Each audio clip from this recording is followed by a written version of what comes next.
Michel Chomara, dans le cadre de l'exposition consacrée à Martin Luther King et sa venue à Lyon en 1966, on trouve un hommage à Robert Vial. Robert Vial, qui, président du Cercle pour la liberté de la culture à Lyon, avait accueilli Martin Luther King. Alors, on voudrait parler un petit peu de votre relation à Robert Vial. Robert Vial, quel homme était-il? Puisque lors de l'inauguration de cette exposition, on lui a rendu bien sûr hommage, puisqu'il est décédé il y a quelques mois, au cours de l'année 2017.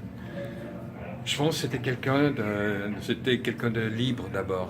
Je crois qu'il s'inscrivait dans les idées de la résistance. L'un de ses mentors, c'était Albin Vistel, ce côté du lion humaniste, rebelle, progressiste. Et donc, on avait toutes les raisons pour se connaître, se reconnaître, et puis aussi partager des combats communs. Donc, il y en a eu plein, hein, parce que Robert, il était dans France-Algérie, il était dans France pays arabe, il était France-Irak, etc. Il travaillait avec Témoignages chrétiens. Il a été dans tellement de choses à Lyon. C'est dommage un peu qu'on l'ait oublié. Mais peu importe, sa trace, elle est dans l'exposition, à travers une interview qui a été réalisée un peu de temps avant sa mort, que j'ai réalisée peu de temps avant sa mort. Mais c'est surtout celui qui, quand même, grâce à ses relations, va faire venir Martin Luther King à Lyon, à la Bourse du Travail. Il est d'ailleurs à la tribune d'honneur, avec les différents représentants des syndicats, et des associations et des autorités religieuses. Les politiques sont totalement absents.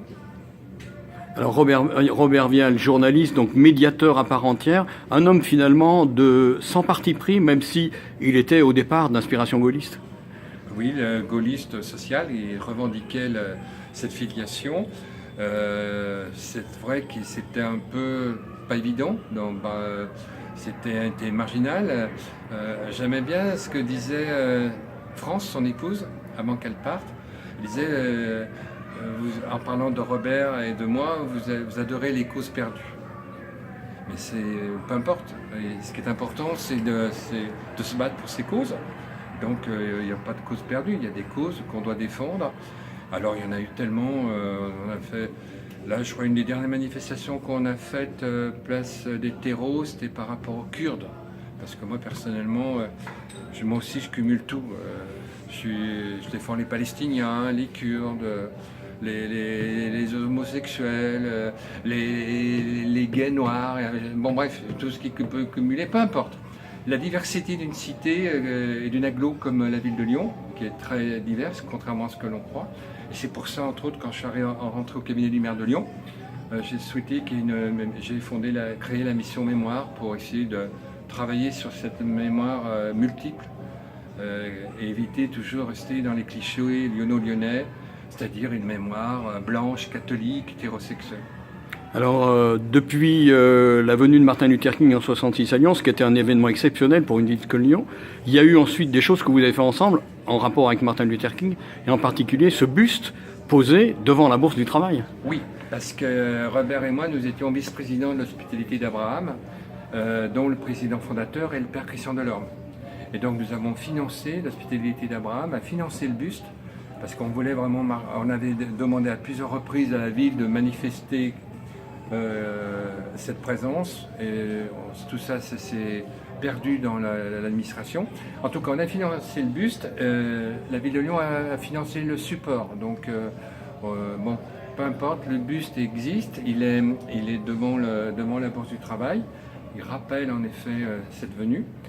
Je pense que cette exposition et tout ce qu'il y a au niveau autour, c'est-à-dire des publications, etc., etc. Il y aura un colloque toute la journée le 4 avril 2018, jour pour jour le 50e anniversaire de son assassinat.